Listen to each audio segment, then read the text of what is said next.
Hello there!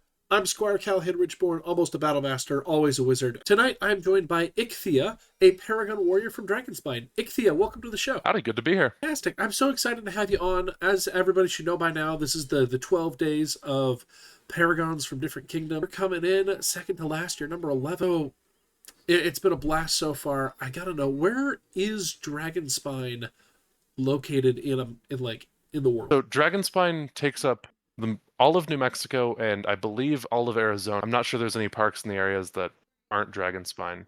And that's it. Just those two states. Okay. All right. Sounds like a reasonable kingdom to be able to drive around, so that's not too bad. It's doable. There's an 8-hour gap between a couple parks, but Oof. 8 hours is not unmanageable. No, I mean, if you guys put it in the middle, that's a 4-hour drive to Kingdom. That's not too terrible if you can make it work. Yeah, that would be the dream day. How did you get your start in Amtgard? So I started playing Amtgard back in early 2012. My first introduction to Amtgard was at a Comic Con that I went to as a middle schooler, and there was a booth there, and I fought at that booth, and I had a blast. Slightly less of a blast actually than my family, who had to drag me out for about 3 months. Oh no! But out of my family, I'm the only one still really playing. So okay, what do you see as Warrior's main job on a battlefield? I think Warrior has. I find myself in not necessarily contention, but I think Warrior has a very, very powerful position because you automatically win melee fights, basically. I mean, assuming you're at least equal skill. Because you win melee fights you get into, that means that if you can get into a melee fight, you can kill one person and then usually kill everyone behind them. So I find Warrior is really, really good at, in addition to the obvious things of just being a frontline marshal, taking up space and playing for positions, I find it's really good that once the basic structure of the fight has broken down, Warrior has a really easy time running into the enemy team and killing 6+ people. Okay. That does require the structure to break down and the enemy casters to be preoccupied. That makes sense. I think your microphone may have cut out. Oh, there we go. Okay. What is your favorite kind of battle game to play Warrior in? In terms of most effective, there's a game we call the Salt Box. I'm not sure how common that term is outside, where it's a small enclosed game where there's several lanes or a maze kind of structure, and everyone is about person width. Because that structure necessarily restricts people's ability to cast around corners or you 6v1, it means that Warrior has a very good time, a very easy time holding down a front. I like Warrior in that a lot. I also do like multiple node capture the flag or capture point kind of games. I find Warrior is pretty successful there because you can simply avoid the areas that have people you can't do anything about. Makes sense. Why did you start playing Warrior? So back when I was that middle schooler showing up to Amtgard, one of the things that really made me stick with it was one of the people who would visit Park semi-infrequently was a SCA player who had a chain shirt that didn't fit him anymore. This was all the way back in V7. This guy gave me this shirt, and I was playing V7 Warrior with armor, and I always thought armor was so cool, and V7 Warrior was so bad, but just getting to show up in armor made me actually want to come to Amtgard, and so made me stick with it. So what makes Warrior unique right now compared to all the other martials? Well, I think the extremely obvious answer is you just have more armor. Having more armor is not a small deal, but I think right now Shake It Off is one of the better abilities, maybe not in the game, but one of the better martial abilities, because being able to set it up so that your Shake It Off will activate maybe 3 seconds into an engagement with someone to just delete a shove is exceptionally strong. And while go ahead. I was just saying, I strongly agree that pre-casting Shake It Off is amazing. It is there's so much power there. It makes it so that you can just force yourself in on a lot of people who otherwise would just be awing you repeatedly. Exactly. Okay. Well, we are going to take a quick ad break here, and after a brief word from our sponsor, we're going to talk about all the abilities that Warrior gets. It's going to be super great, so stick around. Hello again, and welcome to the ad. Today's video is sponsored by me, Paragon Wizard Callahan Richborn, the proprietor of the Almost Battlemaster Callahan YouTube channel, and I'm here today to talk to you because I need your help. When I started this YouTube channel, my goal was to try to get as many Paragons as possible to come in and reveal to us all their secrets so that we can steal their tech and know how to do battle gaming better together. And through my time running the channel, I have started to run out of Paragons that I know and I've been able to get in touch with. So this is where you come in. I've created the Paragon interview recommendation form. There's a spot here to tell me if you're a Paragon interested in coming on the show, and if you're not a Paragon yet, then there's a spot to tell me about local Paragons in your area that you'd like to see on the show. The link to the form is going to be down in the description, and if you click on it, it's going to look just like this, and you're going to be able to go in and recommend Paragons that you think should be on the show. And once they're in there, I will look into contacting them and seeing if they're willing to come on and talk to me. So please recommend people that you know that would be great guests. Thank you, and let's get you back to the main video. And we're back. I'm so excited. We're going to talk about all of the warrior abilities one at a time. The first one that you get as a warrior is you get Harden once per life, self only. It's an EX enchantment. Let's talk about, are you hardening your weapon or your shield? What are you doing with Harden? Depends a lot. So I think hardening your weapon is most of the time pretty terrible. A lot of the times, like assuming you're going, say, Florentine, right? Sure. If you're getting hit in the weapon, I don't want to say it's a skill issue, but it's pretty close to one, you know?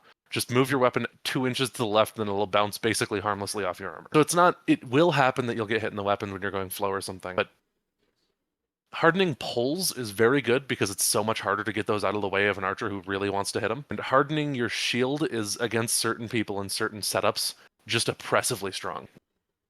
A lot of the times, not to say that Druid doesn't have an outlet, but a lot of Druids using Lycanthropy, hoping to shield break their way through a melee encounter, will just die because they can't hurt you. So being able to, I always say that Archer is basically unable to do anything to Warrior, the Archer class, not Archers in general. And being able to just bounce destruction arrows right off your shield is pretty big a part of why. Okay. With the introduction of crushing, breaking, great swords, do you guys have a lot of that going on out there? Not a lot of people actually have made scab greatswords at my park except me. I've made a couple and I've given a couple out. And okay. I think right now we've maybe got 4 scab greatsword users who regularly use them. And yeah, there's just nothing. There's not a whole lot you can do. They just can't kill. They can't hit your shield. It just feels like a necessary, like almost a buff to harden the fact that those are there now. Because on the Kingdom fields out here on the Rising Winds, at least, I just assume every shield is hardened or imbued because otherwise it's gone. Because there's so many. Yeah, that's probably realistic. Even with greatswords not being that common here, you're gonna see destruction arrows here, and you're gonna see scab pulls. They're going to make a priority of getting rid of your shield ASAP. Okay. What about Scavenge? So I think Scavenge is in a funny spot where it's both incredibly strong and really terrible. It's very rare that you'll actually, the amount of times you'll go into a situation and you'll say scavenge your way up to an amount of armor you actually want to be at is really low. And a lot of the times when scavenge does proc, it's out of like a really messy engagement. But out of those messy engagements, getting to like barely survive 4 people and then get a huge chunk of your armor back, not only is incredibly powerful, but is so incredibly damaging to the enemy morale, they probably won't try and fight you again for the rest of the game. Or at the very least, they'll feel really bad about it the whole time. Because if Warrior is winning an armored encounter and then flowing through and killing everyone the armored guy was protecting, you could get 3 or 4 scavenges out of that. Takes you back up pretty good, I would think. It does, yeah. And in those 1v1 into 1v1 into 1v1, having scavenge means that you go from one fight to the next basically without losing anything. Kind of supports that, like, when things break down, kill everyone kind of playstyle I was talking about. Okay. Scavenge is a huge part of why that works. Sure. It's okay. Scavenge to me feels kind of like a win more button. Yes, I agree. If you're like a warlord wearing 6 points of armor, you're already almost unkillable, and then every time you're killing a guy, you're getting back one of those points. You basically have to hit 2 or 3 times per victim to chip into that armor. Is that about right? I would basically agree. I think on kind of a similar note, like, a lot of the times when you're dying as a warrior, it is not because you ran out of armor. As such, scavenge... I can't call scavenge weak, but as such, scavenge has situations where it's just a complete do-nothing ability. Okay. And like when you kill person A, go from 5 back up to 6, kill person B, go from 4 back up to 5, and then you get Icy Blast Shattered, Neither of those scavenges did anything to you. Okay. I can see that. So how about True Grit? So True Grit is an ability, you say the wicked flee when I pursue, you return to life with your wounds healed and you're frozen for 30 seconds. I kind of like True Grit. I think it's from a lot of the warriors I see, I think True Grit is overrated, but I don't think it's fair to say it's terrible. I would say it's probably one of the weaker survival abilities you have access to, but the thing that where True Grit really excels to me is when you get hit by some kind of kill combo, it pulls you back out, and if they're not running Icy Blast Shatter, you're fine. If their kill combo is Icy Blast Shatter, you can use it as essentially a spell list check to see how many shatters they have left. Because sometimes when the game gets later, like in the latter half, they'll walk up to you with maybe one Icy Blast Shatter left, and they were really hoping to steal life that shatter back. Right. If you're quick about it, you can prevent them from stealing life that shatter back. But again, it's pretty bad to use most of the times you want to use it. Yeah. What about Insult? How are you maximizing Insult? So, Insult I do think is Warrior's weakest ability. That's not to say it's bad, but my basic thought process in Insult is, with the exception of maybe 2 or 3 circumstances, they already wanted to cast on you more than anyone else. So, when you insult, there's the obvious example of insulting an enemy backline healer. That obviously works. It does great things. Like a prime example is if you walk up to the enemy wizard who's killing your team and insult them, you're more than disrupting their gameplay, you're actually improving it. Because it's probably going to be higher value and easier for them to kill the warrior than to kill the, say, assassin. Or kind of streamlining the game plan. I usually use insult. I often use both, but I've never ran out of insults and went like, damn it, I really need a third insult. Okay, fair enough. What about Shake It Off? Once per refresh, recharge times 3. Shake It Off is so good. Shake It Off is so good. Yeah. So just I shall overcome. 10 seconds later, any number of states or ongoing effects are removed. That seems pretty good. It's about as good as it seems. Oftentimes better. The non-reactive cast or the reactive cast of Shake It Off is kind of mediocre. The one that we used to have before it got giga buffed. It's good, you know, it'll get you out of a lot of bad situations, like getting iceballed near the enemy team is usually worse than death, but Shake It Off makes that not the case. Shake It Off, being able to shake off any kind of stopped effect, recharge the Shake It Off in the 10 seconds that you're stopped for, and then still have it when you run at the person who stopped you. That has always been good. The ability to use it proactively, however, is so much stronger than the reactive use. It's like almost comical. It's almost akin to rage, where like after about 3 seconds, and once you get to the point where the CC is reduced to 5 seconds, right? For those like 5 seconds, you are almost immune to all states. Almost. Okay. So like they hit you with the Icy Blast, but you pre-cast the Shake It Off. So you're just like waiting to come out of the lurch and get them, basically. Yeah, basically. And if you're at like say 6 seconds into your Shake It Off when the Icy Blast lands, there's no shot that they're ever going to connect whatever their follow-up plan was. It's just not going to work out. It's almost impossible to be that fast. If they know you're doing it and they're really ready for it, then better player wins, I guess. But still, I mean, they have to know that you were doing it. They have to herd you over them self-casting, and then they have to have that plan right there ready to go. I mean, even the Swift Shatter is going to be a hard one to pull off with that. If there's 3 seconds left. Yeah, especially because they're going to have to do it from in the 15 to 20 foot range, because otherwise you're just going to kill them. Right. Oh, Shake It Off feels like a really needed Warrior buff, and it feels like Warrior just needs a little bit more to get there. I agree. I honestly think Warrior is in a decent spot right now myself. I think Warrior is slightly weak. Like if we're drawing an imaginary curve in our mind, I think Warrior is just a little bit to the weak end of it. But I think Warrior's still in a pretty good spot. I think if you like playing Warrior, you'll be able to have a lot of success with it. I agree with that assessment. Armor is really good in a spell ball heavy meta. Yes. Not super great in a verbal heavy meta. Is that what you're seeing out there too? So, with Pegasus Valley actually being more verbal heavy than spell ball heavy, I think obviously it depends is a necessary addendum to anything I could possibly say, but it does depend. In a spell ball heavy meta, it's very, very possible that the spell balls you're seeing the most are like a fireball into your shield and then a sphere of annihilation into your body. Yes. So while it's still very strong there because it forces them to save their sphere for you, it'll get less value against, say, a good elemental barrage wizard than against a druid who just only has ice balls. Okay. And similarly against verbals, it does nothing against verbals. I can't pretend that it does. But the context surrounding the verbals matters a lot there. Like, if their plan is just to cast you down, then it doesn't really do a whole lot. But if their plan is to, like, say, for example, stop you and then shoot you until you die, That's very effective. it's still going to, yeah, it's going to help a lot there. Especially against, say, like, a hunter scout whose plan is to pinning arrow you and then do bad things to you. Makes a lot of sense. Okay, so let's see. What do we got? So which of those abilities do you find to be the most useful? I think it's got to be Shake It Off. I think while obviously Ancestral Armor is very strong, and a big part of why Ancestral Armor is so strong actually being like the opening of Anti-Paladin is a point worth mentioning. What do While you mean Ancestral by Armor is very strong, what do you mean go ahead. what do you mean by that's the opening of Anti-Paladin? I guess it's more correct to say not the opening, but the like playabilityification of Anti-Paladin. When Anti-Paladin got put into a place where it wasn't terrible and started to have real abilities, Mhm. that meant that, so if a 6-point warrior pulls up on an Anti-Paladin and does not have Ancestral, the Anti-Paladin is Flameblade, right?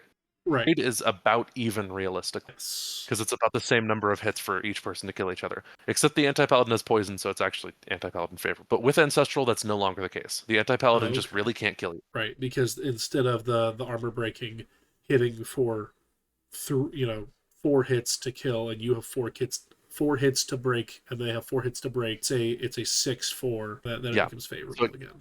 it goes back into your favor, and then the Anti-Paladin suddenly doesn't want to be on melee of you. Okay, that makes a lot of So sense. there's also now with Infernal that you can catch fireballs with your Ancestral. So Yes, I hadn't thought about that. yeah, it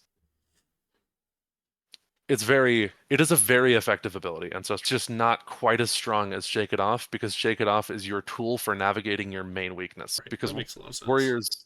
Warriors' main issue is it struggles to get in and play the game, and Shake It Off says, here's how you get it in and play the game. Yeah. Okay. Which ability do you find the most challenging to make use of? Realistically, I don't want to say Insult. Insult is not necessarily challenging to use so much as it is like when Insult's good, it's really obvious. It's really obvious when you want to insult the enemy team, like Right. basically as soon as you know what every class does. Getting into those positions where landing an insult actually does as much as you really want it to, instead of just has the wizard turn towards you and then hit themselves in the head for being an idiot. Those moments are challenging. I would probably put it either between insult or like scavenge, because of scavenge's situational win moreness, like was previously talked about. Do you have a fun story of a time you were playing Warrior? Like, what's your go-to? Like, I'm a new player. I'm like, what's Warrior all about? What's your go-to fun story? So the funniest story I realistically have is actually a very negative story. It's not what you want to play warrior for. Okay. I'll give two if you're fine with that, Yeah, we because I got have time. one that's funny, one that's fun in a good way, and one that's fun in a very bad way. Sure. So the situation is, it's some kind of capture the object on the floor kind of game, Okay. and the situation isn't that relevant. The part that really matters is that my team is far away from my base, Oof. and there is an enemy elemental barrage between my team and me. So I Ooh. respawn, I walk out of base, I eat a sphere of annihilation to the leg. I Of go back to course. base, I wait, I respawn, I leave base, I try to dodge the sphere of annihilation, but the elemental barrage wizard, who was a very good player, baits me into dodging and then hits me with the sphere. This happens almost a dozen more times. They just spawn camped you the entire time? Yeah, the Reeve started just instant spawning me, and I kept getting sphered anyway. Oh, man. There came a certain point where it was that I was tunnel visioned on how I was going to kill that wizard. I should have just ran. Oh, But that's I'm the sorry. example of of true suffering. That one aside, the more fun one was some kind of like infection game or something. Everyone was real scattered around, and I remember walking up to somebody and them like going like, "I'm not going to fight you. You have like 5 more points of armor than me." I don't think they had any armor, and so took my sword and then hit myself the amount of armor times I had in each hit location, walked up to the person, killed them, and by the time I died, I was back to 4 everywhere. Oh no. That was Oh, great. that was That's the Yeah, that's okay. the most fun I've had playing. Maybe not the most fun. It's up there. It was great. That's fantastic. Okay. Which of the three archetypes, just no archetype for the AA, Marauder or Juggernaut, which one of those three do you like the best? I think Marauder has a lot of merit. I think being able to recharge insult is goofy. As mentioned before, I've never wanted a third insult. But being Sure. able to recharge Shake It Off is phenomenal. Some armor for that kind of sucks, but it's it's not a terrible trade-off. I think the Juggernaut, that's its name. Juggernaut is in a weird space for me because what you feel like you want Juggernaut to do, it often doesn't do. Like, I think Juggernaut is better if you have a good supportive casting line, but are kind of getting, like, Marshall gapped by the enemy team. Okay. Like, they have a better front line. At that point, when you inevitably lose, Phoenix Tears will make it so that your entire casting line just doesn't just get immediately killed. Because they But have to deal with that in the problem. yeah, in the majority of games, I think Archetypeless is the best. Uh, I think what you lose for the other two is really brutal compared to a lot of other class archetypes. Not that it makes those archetypes bad, but I think there's some classes where Archetypeless is just like, what are you doing? And I don't think Warrior is one of them. yeah. Like, Anti-Paladin feels really good with both of its That's archetypes. exactly what I was thinking of, yeah. Warrior kind of feels like, this is situational. Yeah. Like, there's So, certainly merit to both of them, but I agree. I mean, imbue armor, that feels like it's a weird thing on a warrior because you already are going to have the 6 points. Right? It's not like, it did, a lot of the times I actually go 5 point right now. oh, really? The big thing, yes. So with the armor changes and specifically the point value changes, that was the big thing. Bumping chain from 4 to 5 was Pegasus Valley right now. There's like 7 suits of aluminum riveted chain and much else. Okay. Like the two things people have are gambesons and aluminum riveted chain. I could see that. The the weight difference, yeah, the weight difference between aluminum riveted and shark mail is not very high. And that means that you're essentially rocking out with basically 5 point shark mail. It's hard to justify doing other things. And Yeah. I've got a project I'm working on right now of hyper optimized Amtgard plate, which Okay. is reduced thickness aluminum with flutes so that it doesn't break from being worn. Okay. But I haven't had the chance to field it yet. And going from when I used to wear steel plate like every time I came out to park to losing 1 point for the amount of mobility I gain is not a particularly bad trade-off. Especially since on Marauder, I can't get sick. Yeah. On Juggernaut, it takes it up to 6. And on Archetypeless, I have Ancestral, and I'm probably not going to get hit 7 times over 6 anyway. Yeah. That makes sense. So maybe the imbue armor is really good. I actually really hate the way that the armor changes have done a couple of things because, like, I agree. it. I am not a fan of 5 point chain. I actually do like wearing plate, but it feels like, I don't know, it feels like coming out to park in high heels. The problem I've got is that chainmail used to be 3 points, right? And Yeah. it made sense because if like I started back before Paladin and Anti-Paladin were opened up, and so chainmail was 3 points, and so if somebody had stuff on top of chainmail, you assumed it was worth more points. Sure. Now chainmail can be up to 5. Everybody and their brother-in-law has got chainmail. If you've been in the game for more than 3 years, you probably have chainmail. Yeah. With monks being allowed to wear armor now, my ongoing complaint is the monk barbarian anti-paladin super sash. Like, hey, I see a guy over there wearing chainmail and holding a polearm. Which of these three things? And they always have the shoestring sash that's like, oh, I'm embarrassed to be playing today, so I don't want to have a big sash. Like, what are you playing? It's a joke I like to go up. I go up to any monk player and I say nice anti-paladin sash. It almost doesn't matter how gray it is because Like, the anti-paladin sashes I do see really rarely don't look like monk sashes. and they're like, yeah, and then a lot of times they're not shiny, and it's like, okay. And as a caster mate, the really frustrating thing is the solution I use is different on a anti-paladin and a monk. And so if you like, hey, I'm a guy with a polearm and a sort of grayish sash wearing chainmail. And I'm like, okay, anti-paladin, wounding. And they're like, no, I'm a monk, you idiot. And then they stab me with their polearm. And I'm like, okay. And then the next time it's heat weapon, it's like, nope, new game. Now I'm an anti-paladin. Then they stab me with their polearm. I'm like, okay, I'm fine with anti-paladin being an unlocked class, but give them the pink sash. I actually really agree. That was one of the things in V9 that I really liked, the like maroon sash. 'Cause you're almost, I guess it's possible that you mix up an anti-paladin and a healer, but realistically, their equipment set is so different and their positioning is so different. Right now we have three classes that are all, is that a dirty barbarian? Is that a broke anti-paladin, or is that a really lame monk? yeah. The fact that you can wear armor of a higher level than your class, like as a wizard, I should not be allowed to wear 6-point armor, right? I would agree. I think that would be a reasonable change to say that you're not allowed to wear maybe within 1 point of your class. I don't know though, because currently that would make barbarians not allowed to wear almost any chain. Because another thing with the chain rules is that it's basically impossible to have 4-point chain. I'm not mad about the barbarians wearing. I also feel like if you're gonna have more than 4-point, to me, tier 1 armor is either leather with nothing under it or gambeson. And if you've just got gambeson, like, okay, cool, 1 maybe 2 points. If you've got something on top of the gambeson, that's 3 or 4 points. If you're wearing just chainmail, 3 or 4 points.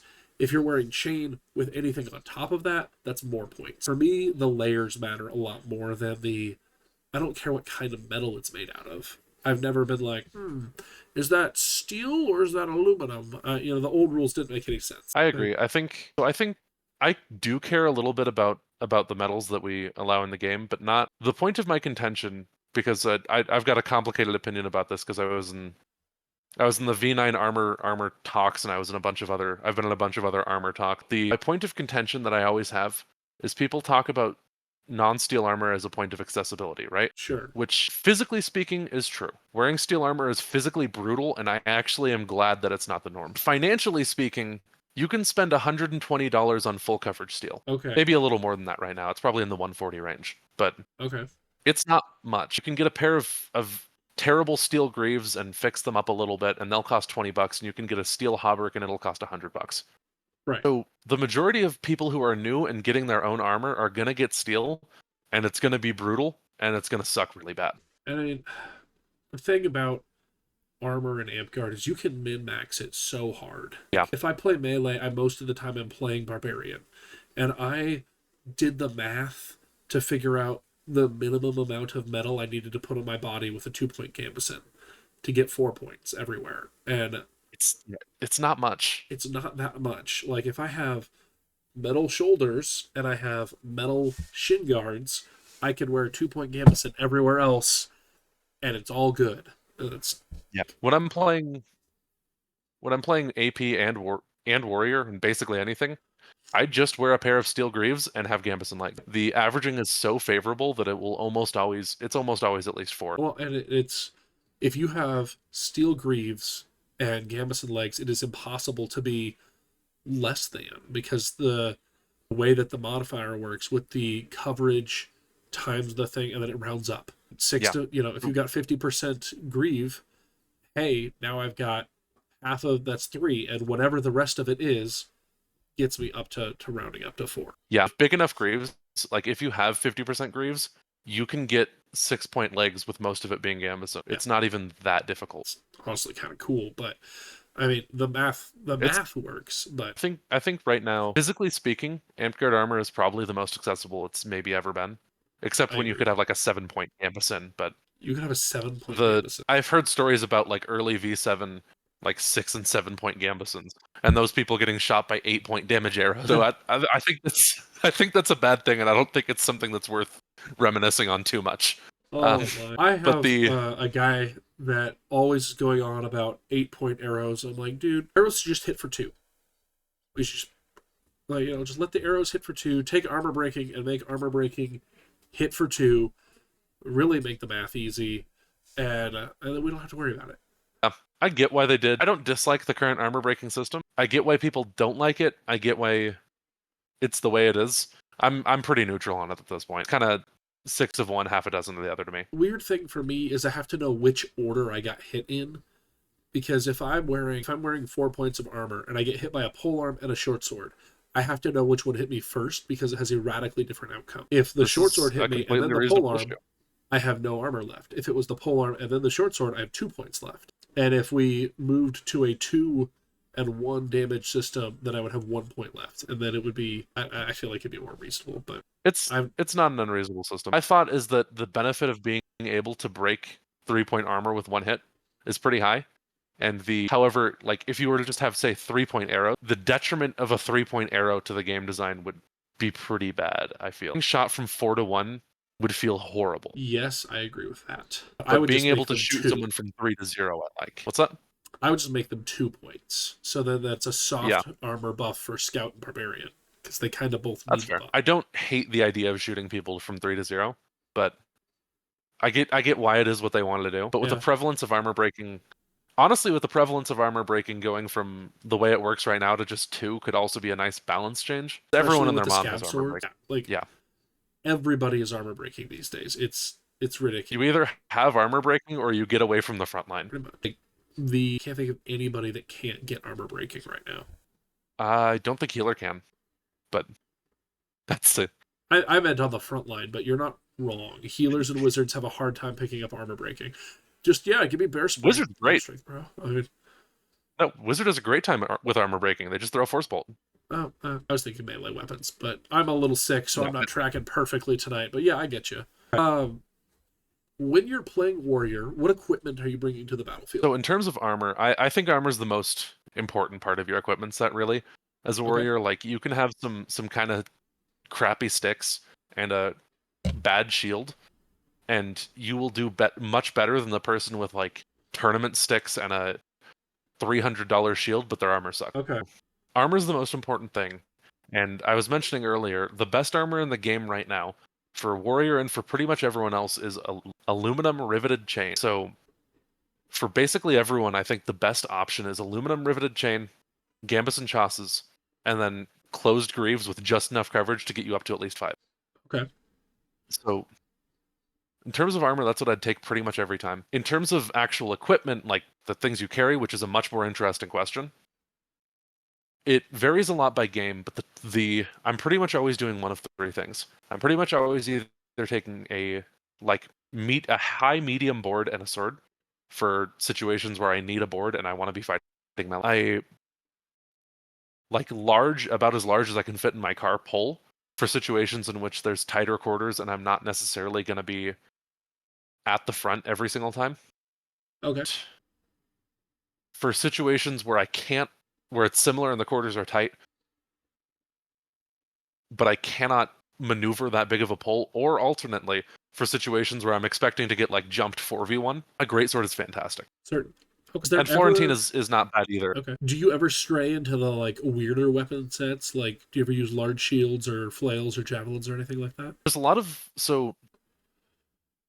well, I should have mentioned javelins. What am I doing? You should always have javelins. You should always have at least one javelin. If you don't have at least one javelin, the enemy wizard is going to do terrible things to you.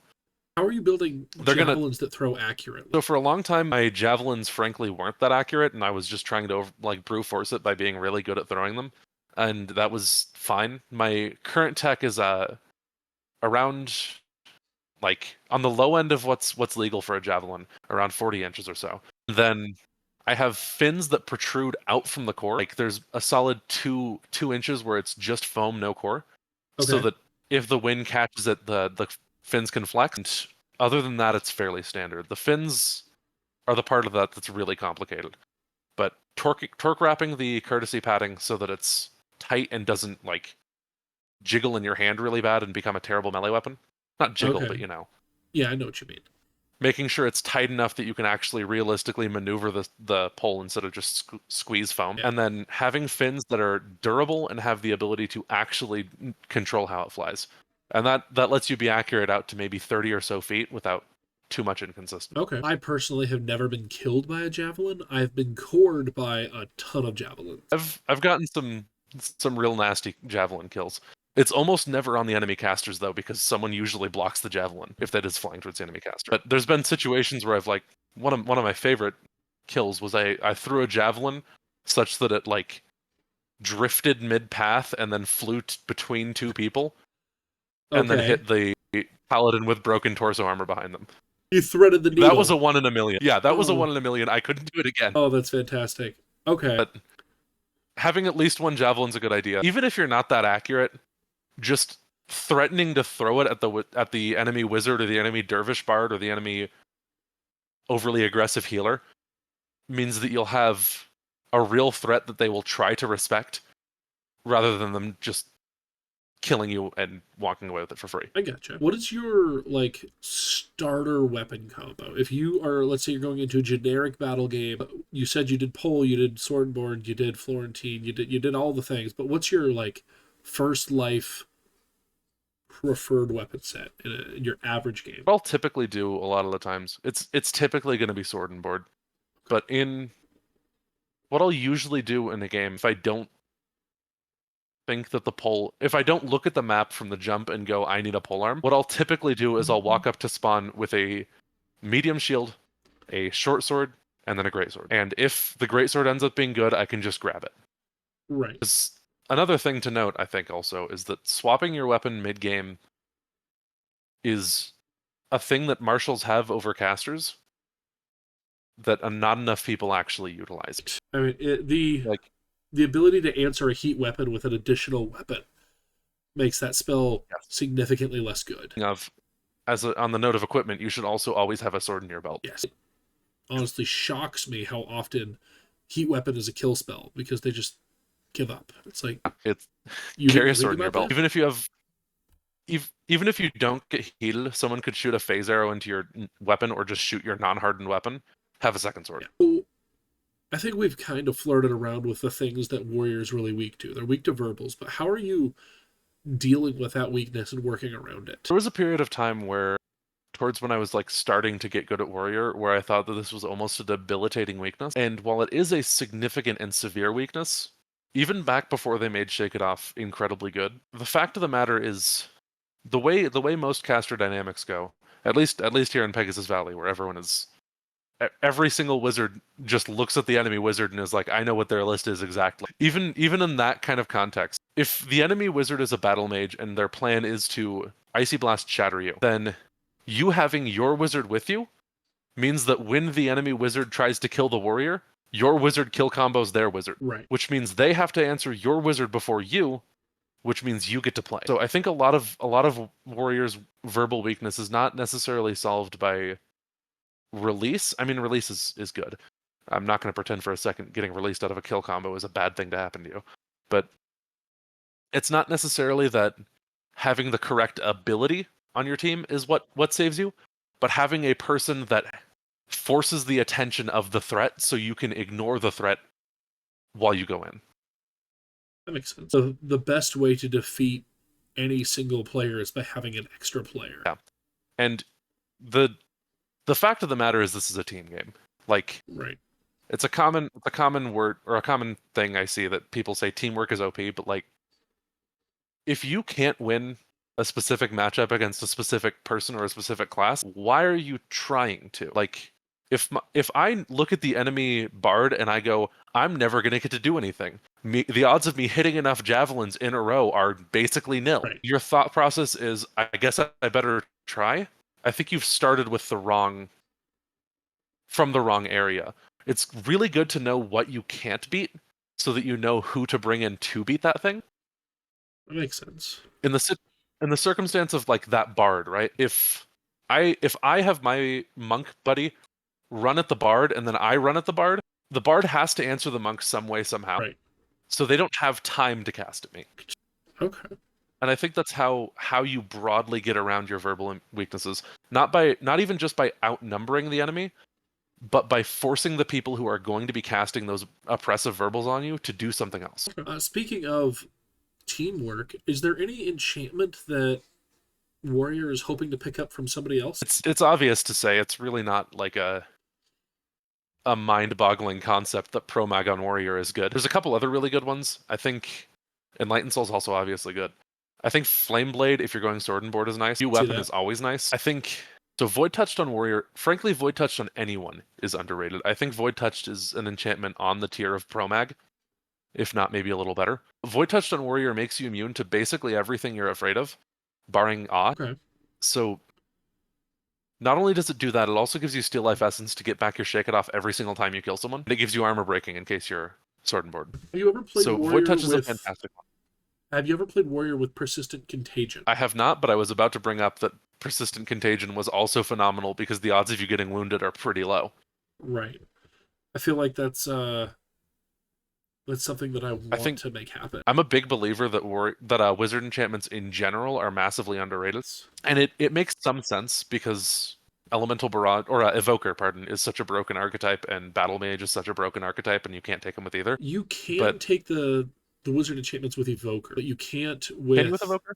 Yes. The only one that locks you I out thought of it it is was. Battle Mage. You run out of spell points on Evoker, which is all the wizard enchantments are high level, so and no one wants like vampirism. So you get, you can, like, the really good wizard enchantments are really expensive, and the persistent is expensive, and so you can get pointed out of being able to buy them, but you're not blocked out explicitly. Okay, I see. I thought it was actually a particular block, but Battle Mage is phenomenally good. Not being able to take it with Battle Mage is pretty tough. There's a lot of. I don't think it's realistic to say it's better to have Battle Mage than it always is better to put Void Touched on someone else. But Well, it's also sometimes difficult to give out wizard enchantments. yes, because they're complicated and nobody knows what they do. They're complicated. Nobody knows what they do. If you're at your local park level and you're like, okay, guys, we're on this team now. Oh, there's someone playing Warder or, Summoner Druid. Now I'm fighting with them for the 4 dudes that can take an enchantment here that aren't getting it from their class. Or on a Kingdom field, Yeah. You're like, okay, we're here at the Kingdom field. Somebody should take this enchantment, but everybody else has already brought their plan. So unless you've pre-planned with your wizard to take a wizard enchantment, I don't ever bother taking them because no one ever wants them. I could understand that. There's a lot of classes look at Void Touch and start salivating, but a lot of players don't realize that because it's not. I think it's a similar situation to Golem where it does so many things that it's hard to realize just how impactful each of those things are. Golem, however, it doesn't do one particular thing so stand out that everyone's like, I need to have that, Right. Well, and if you are doing it right, a wizard enchantment kind of needs the persistent because none of them really give you durability in the way that like Lycanthropy gives you armor. Like you get. That's true. I think it's a little situation. I think there are classes for whom durability enchantments don't really matter very much. Most druid enchantments other than Flameblade and Imbue Weapon are kind of unappealing if you're already wearing a good amount of armor. Style, like if I give someone Contagion and it's not persistent, the first time someone hears Contagion, the first thought is going to be Wounding, and they're just going to cast Wounding and then they're done. That's like true. You need the persistent. But if you put it on a Paladin, I mean, if you put it on a Paladin, that's not too terrible. But also, like your Void Touched, your Protection from Magic, these are really good enchantments that you are hopefully putting on people that are also really good players. And if they're good at dodging Dispel already, putting a persistent on them, if you're already, the wizard enchantments block you out of so much good stuff, you might as well pay the tax to make sure it sticks. True. I'm a big fan. I'm not necessarily an active wizard player, but when I do play wizard, the thing I really like to do is stick to the nearest like really good player, persistent void touch them, and then anytime someone starts a dispel, I kill them. Yeah, the buddy system works really well for wizard players. Wizard teams up beautifully with every other class because every class can do something for the wizard that they like. It's almost the buddy cop movie, but it's the same cop having a million buddies, and you're just you team up with everybody so well, and it just you can keep it rolling. The only thing a wizard really can't do for you is resurrect you. Yeah. They can just don't let them die. Just don't let them die. Like, oh no, an unfavorable matchup for you? How many dudes did you say you could take? 2? All right, well, I'm going to shove the 3rd one. Oh no, Yeah. They're like, I'll just freeze that guy while you deal with the less armored guy. Like, it just works out so well. Wizard and Warrior is such a good team up. I think I mentioned before that having someone with you to deal with someone else is really good. One of the people I have in mind for the most with that is Wizard. I think the best, when I'm talking to the people at Park, I call it duct taping myself to their belt. I call it The pocket two wizard. two best classes for duct taping yourself to someone, I think, are Bard and Wizard. 100%, yeah. If you've got a 6-point warrior that you're in their pocket the entire game, you can like, hey, yeah, wizard at level 6 gets Finger of Death, but you know what else we could get? Word of Mending. Just, True. oh no, you're down to 2 points. Just spadoinkle. It's fine. We're good. Yeah. And then you just keep going. And like, oh no, the guy over there is going to dispel your ancestral armor. Nah, I shoved him. He's gone. We're Yep. going to deal with each other's problems there. Like, oh no, there's an archer. Boink, got you with the shield. Yeah, just walk in front of the arrow. It's not gonna. Yeah, The impact that a single arrow has on a warrior's body is nil. which is delightful. Are Yeah. there any classes other than wizard that you really like to team up with? I mentioned Bard before. Bard actually share one of the most important things for going with Warrior, I think, which is the spell Break Concentration. Because if they start casting, if you and your Wizard or Bard buddy walk up to the enemy and they start casting a kill combo on the Wizard, on you, the Warrior, then the Wizard break cons that person and then kill combos them. 100% correct. And there's almost nothing there's minimal counterplay to that. It's very difficult for the enemy caster to do anything on their own. That makes it that makes those two casters in particular probably some of the better people you can stick with. Healer's not terrible at it either, but they're kind of lackluster offensive magic, means they struggle at making space against the classes warriors can't do anything to. Lackluster's a little harsh, but it's healer's built not to bring you comparable to the other back up after you're down. They're not really built to protect you on the way there. Exactly, yeah, and the big thing you really need is someone who helps you get in. The healer really prefers to work with the barbarian or the paladin or the anti-paladin a lot more. So it is very worth noting that any class that can teleport you, the warrior, is going to be a class you want to be friends with. That's fair. Okay. Because a teleporting warrior suddenly behind your team is a pretty bad thing to have happen to you. Definitely suboptimal to have the warrior appear in my back pocket. Just, oh no. Yeah. Yeah, that's going to be more armor than I 4 have people. Yep. Oops. 3 or 4 people on your team are going to die before that warrior even realizes there was an enemy. Like, that's a speed bump problem. You're hoping that your barbarian is coming up from spawn and can deal with this. That's a big problem in the backline. It's a pretty worthwhile synergy. There's some real merit to the classes that are better at flanking too. I mentioned before that I think Warrior does phenomenally in those situations where the lines have broken down. So classes who can force lines to break down, like Barbarian's a good example, I think. They can take that harder turn, force the enemy team to respond to the Barbarian, and then maybe while the enemy team is turning to their left, the Warrior can just start ripping people apart. I could see that. He's good at it. Assassin's also pretty good at it, but that's more field. Which one's better at it is more field dependent. I agree with your assessment.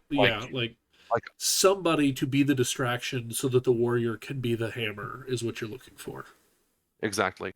I like to, when I'm talking about like battle game theory, I like to describe classes as people who set up plays and people who capitalize on plays. And Warrior's setup ability is very limited, but its capitalize ability is enormous. Okay, I like that. I like that a lot. It kind of leads us into this next question. What are some misconceptions about the warrior class? I think the biggest one by far, and maybe a lot of people will disagree with me, but I disagree with them harder, so The biggest one I think by far is that Warrior is a tank. The sit there and defend person playstyle with Warrior is acceptable, but there's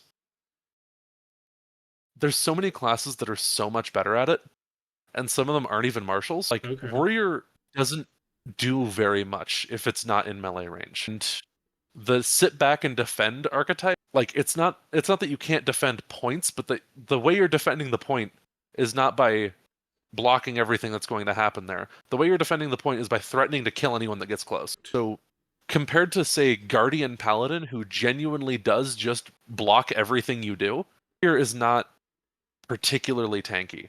I like to, with people who play League of Legends, I like to compare Warrior to, like, Master Yi, which is a little irrelevant to anyone that doesn't play that game. It's a similar level of wait for something to happen, do terrible things to the enemy team while it's happening kind of situation. I can get that. I've never played League of Legends. It's not actually a very good comparison because not that many people actually play that game. If you compare to Magic the Gathering, the overlap's way bigger. Yeah, if I was talking Magic, I wish there was an easier comparison for Magic. That'd be fun. Okay. when you go to a kingdom field versus a park field, how is that changing your play style, or does it? It does broadly, in that I don't know what my team knows, and that changes things a lot. Being able to, at my field, know that this person 20 feet behind me understands that when I cut left, that means that they should run up the center line and force this to happen. I don't have that security. Okay. So it's not that people at a kingdom level are bad necessarily. It's that I've played with these people for a decade, and I have not played with the kingdom people before. Okay. So the biggest thing I will try to do is isolate a smaller group, because I've also never been able to get an entire kingdom level team to listen to me. I try to get Yeah. their attention. The nearest 5 people turn around, and the other keep talking about Digimon. Getting So people to listen on a kingdom field is rough. Trust me, I know yeah. exactly what you're feeling. But the initial thought, most of the thought process, most of the difference comes down to the pre-game section, where I'm trying to hunt down people and make sure that they know what their job is. Because if they know what they need to do, and I can execute based on them doing that thing without me having to yell it out from across the field, then that allows me to not just be more effective, but effective in general sometimes. That makes a lot of sense. Like Okay. if I want to make a riskier play and then my team doesn't capitalize at all, I'm just an idiot. Right. The difference between an idiot and a hero is the hero lived at the end. Exactly. Okay. Dude, how do you take care of the armor? How are you keeping that in good fighting shape? There's a couple different answers here, because I have a couple different types of armor. It's Okay. gotten significantly easier to take care of armor now that I'm not wearing plate, because the maintenance on my chain is that I put it in a box, Okay. and if there's a hole in it, I fix the hole. The fact that it's aluminum means it doesn't rust. I should actually add, I'm also occasionally washing the aluminum in white vinegar to reduce the amount of dust it gets on all my garb. Okay. But that's kind of a losing battle. If you're wearing aluminum, all of your stuff will be gray. That's just kind of the way it's gonna go. This is why I gave up on wearing aluminum. Was because it turned all my garb gray, and I was like, eh. Yeah, but it's maintaining the aluminum chain is not particularly difficult. Maintaining the plate. So back when I was wearing full plate, it would typically be that I'd get back from park, and then on Sunday I'd spend 2 hours fixing things that were like wearing through or something like that. Which Oh is wow. another 2 hours might be a little bit long, but like I'd pop rivets, I'd have straps, like the buckle break, stuff like that, you know? Okay. It just happens, there's no getting around it. So if you have a lot of plate, you're going to have to learn how to maintain it, because you're going to break it. Okay. I should add It just the breaks out addendum over that there time. are, the rivets will wear down. Like buckles will have issues. A lot of the fixes are going to be really easy, and especially if you buy really expensive plate, if you go online, find a blacksmith, order custom plate, and spend $10,000, the number of repairs you're going to have to do on that are pretty low. That's Right. not what I've seen an Amtgard or wearing a single time. We're all wearing Timu plate, like not going Exactly. to a blacksmith. No plate is going to require some repairs. So the one of the bigger things I've done with that, because plate rusts and there's no getting around it, you can wax plate and that will keep it from rusting for a little bit, but then you'll have to wax it every 3 months. If you want just bare plate, that's what I would recommend most people do. I didn't necessarily want bare plate, and so what I did is I painted it. Right. Painting plate means it doesn't rust anymore, and it also looks really cool. So that was the biggest thing there was approaching rust with a preventative perspective, You lose because the shininess, but you gain durability. yeah. More Also, it fun. means that your plate can be whatever color you want it to be, It's true. which is often very cool. But in terms of plate, that's the one. In terms of Gambison, it really just comes down to that you're going to have to sew parts of it back together.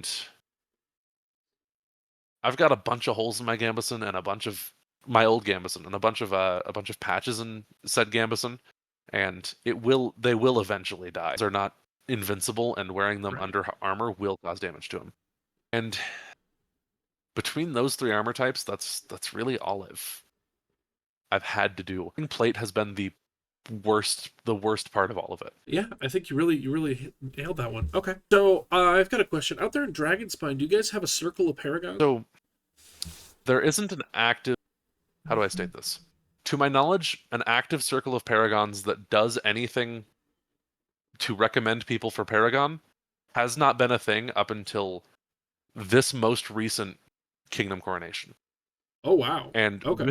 with it being like a 1 week old prospect, There has not been an incredible amount of activity on that end yet. Okay.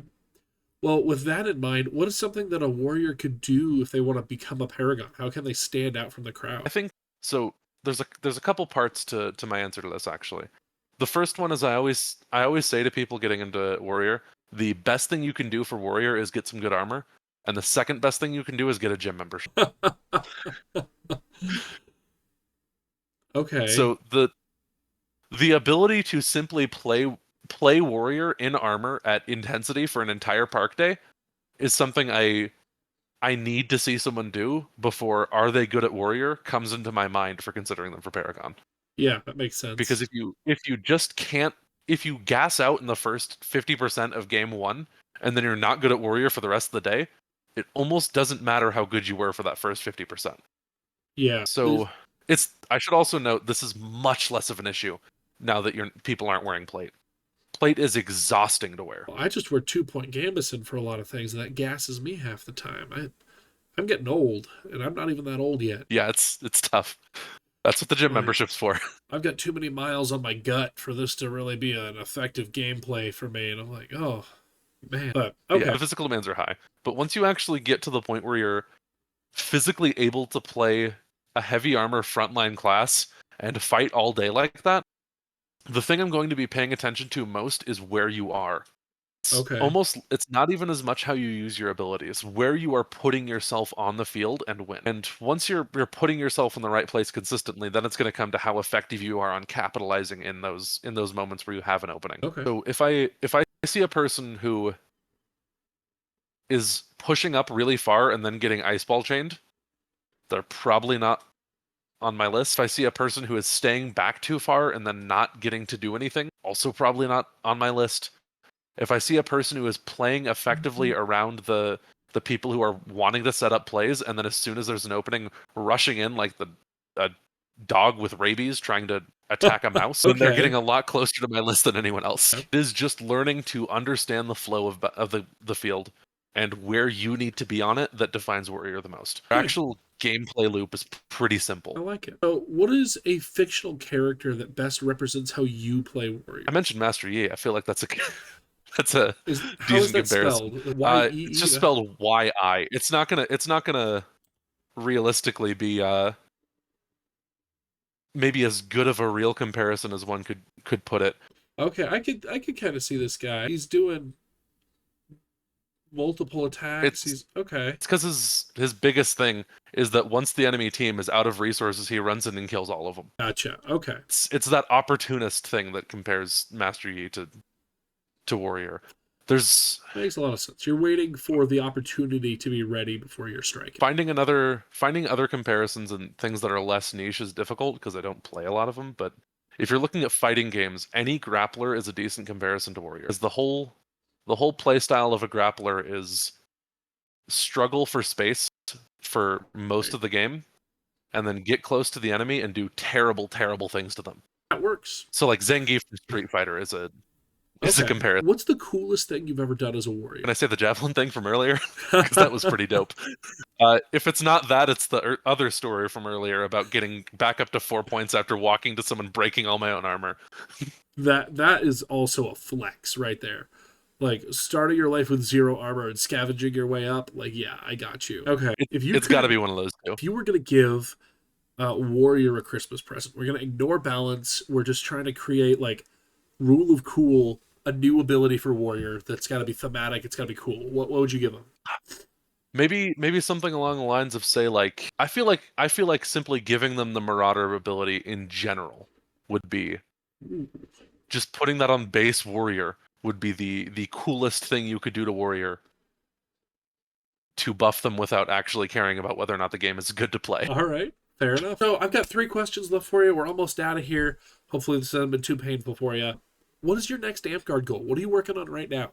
So right now, having gotten my 10th battle very recently, Battle Master is something I'm definitely hoping for, but on the shorter term, something I've been working for actively is I really want Paragon Bard next.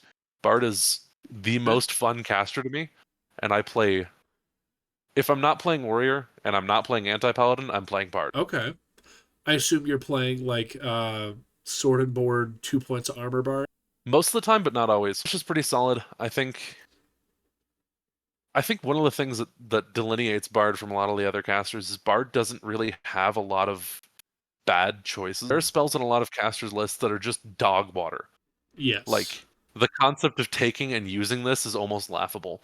Bard doesn't have very many of those. Yeah, triage comes to mind, but really that's about it. Yeah, Not anything on the Battlefield Bard list that's Triage is... unplayable. Song of Visit is kind of eh.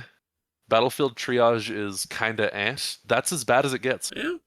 Well, go So- get the Paragon Bard. That sounds awesome. That's the hope. Yeah. If someone in your kingdom right now is watching this video and they're like, "Oh man, I gotta play Warrior," maybe they want to be your apprentice, maybe they just want tips and tricks. How would you want them to contact you? So I'm available on Discord. It's Wormliker on Discord. I'm also in the Dragonspine Discord. Those are the places I'm going to be the most easy to get in contact with. I'm also in the Pegasus Valley Discord, actually. That's worth noting. Ooh.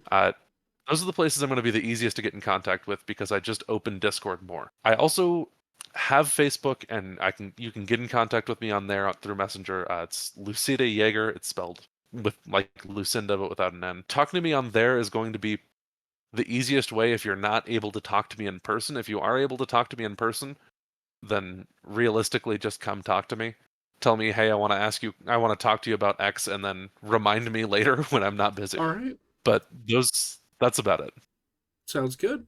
Do you have any final advice before I turn you loose? I will always reiterate, get good armor, and then get a gym membership. Well, thank you for coming on the show tonight. It's been super fun talking about Warrior with you. To you, our viewers, thank you for staying all the way to the end. If you want more excellent battle gaming content, please subscribe. Get down in the comment section with your questions, and I will see you tomorrow for the final days of the 12 Days of Paragons.